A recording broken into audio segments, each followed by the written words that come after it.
ಶಾಸಕರು, ಅವ್ರದ್ದು ಇದೇ ತರ ಆಡಿಯೋ ಬಿಡುಗಡೆ ಮಾಡಿಸಿದ್ರು. ಅದು ಅವ್ರದೇ ಆಡಿಯೋ ಅಲ್ವಾ ಹೌದಾ ಅನ್ನೋದಕ್ಕಿಂತ ಮುಂಚಿತವಾಗಿ ಅವ್ರನ್ನ ಒಳಗಡೆ ಹಾಕಿದ್ರು. ಹಾಗಿದ್ರೆ ಕಾಂಗ್ರೆಸ್ನಲ್ಲಿ ಇರ್ತಕ್ಕಂಥ ಶಾಸಕರು ಮಂತ್ರಿಗಳಿಗೆ ಒಂದು ನ್ಯಾಯ, ಇವತ್ತು ಭದ್ರಾವತಿಯಲ್ಲಿ ಯಾರಾದ್ರೂ ಅಧಿಕಾರಿಗಳು ಬಂದು ಕೆಲಸ ಮಾಡಬೇಕು ಅಂತಕ್ಕಂಥದ್ದಿದ್ರೆ ದಯಮಾಡಿ ನಮಗೆ ಭದ್ರಾವತಿ ಅಂತ ತಾಲೂಕಿಗೆ ಮಾತ್ರ ನಮ್ಮನ್ನ ದೂಡಬೇಡಿ, ನಮ್ಮ ಕೈಲಿ ಇಲ್ಲಿ ಉಸಿರು ಕಟ್ಟಂತ ಒಂದು ವಾತಾವರಣ ಕೆಲಸ ಮಾಡ್ಲಿಕ್ಕೆ ಆಗೋದಿಲ್ಲ ಅಂತಕ್ಕಂಥ ಪರಿಸ್ಥಿತಿನ ಇವತ್ತು ಈ ಭಾಗದ ಶಾಸಕರು ತಂದೊಡ್ಡಿದ್ದಾರೆ ಅಂತಕ್ಕಂಥದ್ದಾದ್ರೆ ಇವತ್ತು ಭದ್ರಾವತಿ ತಾಲೂಕಿನ ಒಂದು ಮರ್ಯಾದೆಯನ್ನ ಇವತ್ತು ಬೀದಿಯಲ್ಲಿ ಹರಾಜಾಗ್ತಾ ಇದ್ದಾರೆ ಈ ಶಾಸಕರು. ಇವೆಲ್ಲದೂ ಕೂಡ ಒಂದು ಅಂತ್ಯ ಅಂತಕ್ಕಂಥದ್ದಿದೆ. ದಯಮಾಡಿ ಇವತ್ತು ಆ ಭಗವಂತ ನೋಡ್ತಾ ಇದ್ದಾನೆ. 7.5 ಕೋಟಿ ಕನ್ನಡಿಗರಿದ್ದಾರೆ ಈ ತಾಲೂಕಿನ ಜನತೆ. ಈ ಪ್ರಜಾಪ್ರಭುತ್ವದ ವ್ಯವಸ್ಥೆಯಲ್ಲಿ ಚುನಾವಣಾ ಸಂದರ್ಭದಲ್ಲಿ ಮುಂಬರ್ತಕ್ಕಂಥ ದಿನಗಳಲ್ಲಿ ನಿಮಗೆ ತಕ್ಕ ಪಾಠವನ್ನ ಕಲಿಸ್ತಾರೆ ಅಂತಕ್ಕಂಥದನ್ನ ಮರೆಯಬೇಡಿ.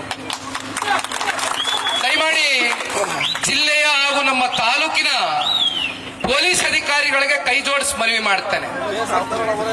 ಸನ್ಮಾನ್ಯ ಕುಮಾರಣ್ಣವರು ಕೂಡ 2 ಬಾರಿ ರಾಜ್ಯದ ಮುಖ್ಯಮಂತ್ರಿಗಳಾಗಿ ಆಡಳಿತವನ್ನ ಮಾಡಿದ್ರು. ಕುಮಾರಣ್ಣವ್ರಿಗೆ ಅನೇಕ ಬಾರಿ ಜಿಲ್ಲೆಯ ಹಾಗೂ ತಾಲೂಕಿನ ವಿಚಾರಕ್ಕೆ ಸಂಬಂಧಪಟ್ಟಂತೆ ಏನಾದ್ರೂ ಸಣ್ಣ ಪುಟ್ಟ ರಗಳೆಗಳು ಇದ್ದಿದ್ದೆ, ಇಲ್ಲ ಅಂತ ಏನಿಲ್ಲ. ಆದ್ರೆ ಕುಮಾರಣ್ಣವ್ರು ಯಾವಾಗಲೂ ಒಂದೇ ಮಾತು ಹೇಳ್ತಾ ಇದ್ರು, ಇವರು ಕಾಂಗ್ರೆಸ್ ಪಕ್ಷ, ಇವರು ಬಿಜೆಪಿ ಪಕ್ಷ, ಇವರು ಜೆಡಿಎಸ್ ಪಕ್ಷ ಅಂತಕ್ಕಂಥ ತಾರತಮ್ಯ ಮಾಡ್ತಕ್ಕಂಥದ್ದು ಬೇಡ. ದಯಮಾಡಿ ಸಣ್ಣ ಪುಟ್ಟ ವೈಮನಸ್ಸುಗಳು ಗಲಾಟೆಗಳು ಮಾಡ್ಕೊಂಡಂತ ಸಂದರ್ಭದಲ್ಲಿ ಪೊಲೀಸರು ನೀವು ಜವಾಬ್ದಾರಿಯುತವಾದಂತ ಒಂದು ಸ್ಥಾನದಲ್ಲಿ ಇದ್ದೀರಿ, ಅವ್ರಿಗೆ ತಿದ್ದಿ ಬುದ್ಧಿವಾದ ಹೇಳಿ ಮತ್ತೆ ಈ ರೀತಿ ಘಟನೆ ಮರುಕಳಿಸದೇ ಇರತಕ್ಕಂಥ ನಿಟ್ಟಿನಲ್ಲಿ ದಯಮಾಡಿ ನೀವು ವರ್ತಿಸಬೇಕು ಅಂತಕ್ಕಂಥದ್ದನ್ನ ಸನ್ಮಾನ್ಯ ಕುಮಾರಣ್ಣ ಅವರು ಮಾತನಾಡ್ತಾ ಇರ್ತಕ್ಕಂಥದ್ದನ್ನ ನಾನು ಬಹಳ ಹತ್ತಿರದಿಂದ ನೋಡಿದ್ದೇನೆ. ಕುಮಾರಣ್ಣ ಅವರು 2 ಬಾರಿ ರಾಜ್ಯದ ಮುಖ್ಯಮಂತ್ರಿಗಳಾಗಿದ್ರು.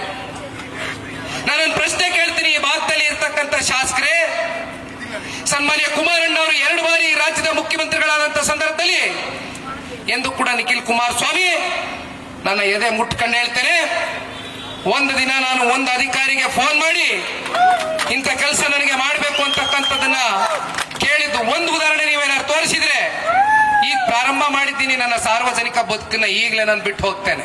ಆದ್ರೆ ನಿಮ್ಮ ಸುಪುತ್ರ ನಡ್ಕೊಳ್ತಾ ಇರ್ತಕ್ಕಂಥ ರೀತಿ, ಇಲ್ಲಿ ಶಾಸಕರು ಯಾರು, ಪ್ರಶ್ನೆ ಮಾಡಬೇಕಾಗಿರೋರು ಯಾರು, ನಿಮ್ಗೆ ಹಕ್ಕನ್ನ ಕೊಟ್ಟಂತವ್ರು ಯಾರು, ಇದಕ್ಕೆಲ್ಲ ಉತ್ತರ ಕೊಡ್ತಕ್ಕಂಥದ್ದು ದಯಮಾಡಿ ಮಾಧ್ಯಮದ ಮೂಲಕ ಭದ್ರಾವತಿ ತಾಲೂಕಿನ ಮಹಾಜನತೆಗೆ ಕೈ ಜೋಡಿಸಿ ಮನವಿಯನ್ನ ಮಾಡ್ತೇನೆ. ಅಪ್ಪಾಜಿ ಗೌಡ್ರಂತ ನಿಷ್ಠಾವಂತ ಪ್ರಾಮಾಣಿಕ ವ್ಯಕ್ತಿಯನ್ನ ತಾವು ನೋಡಿದ್ದೀರಿ.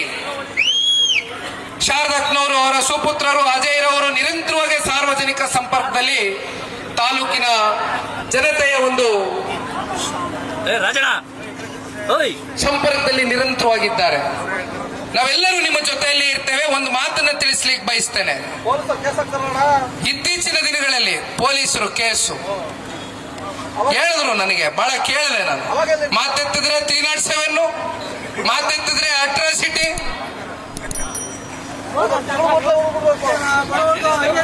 ದಯಮಾಡಿ ಇಲ್ಲಿರ್ತಕ್ಕಂಥ ತಾಲೂಕಿನ ಯಾರೇ ಇರಬಹುದು ಪೊಲೀಸ್ ಅಧಿಕಾರಿಗಳಿಗೆ ಕೈ ಜೋಡಿಸಿ ಮನವಿ ಮಾಡ್ತೇನೆ, ಸೌಜನ್ಯವಾಗಿ ಕೇಳ್ಕೊಳ್ತೇನೆ. ದಯಮಾಡಿ ಪಾರದರ್ಶಕವಾಗಿ ನಿಮ್ಮ ಜವಾಬ್ದಾರಿಯನ್ನ ಮೆರಿಬೇಕಾಗ್ತದೆ. ಅದನ್ನ ಮೊದಲು ದಯಮಾಡಿ ತಾವೆಲ್ಲರೂ ತಿಳ್ಕೋಬೇಕು ಅಂತಕ್ಕಂಥದ್ದನ್ನ ಹೇಳ್ತಾ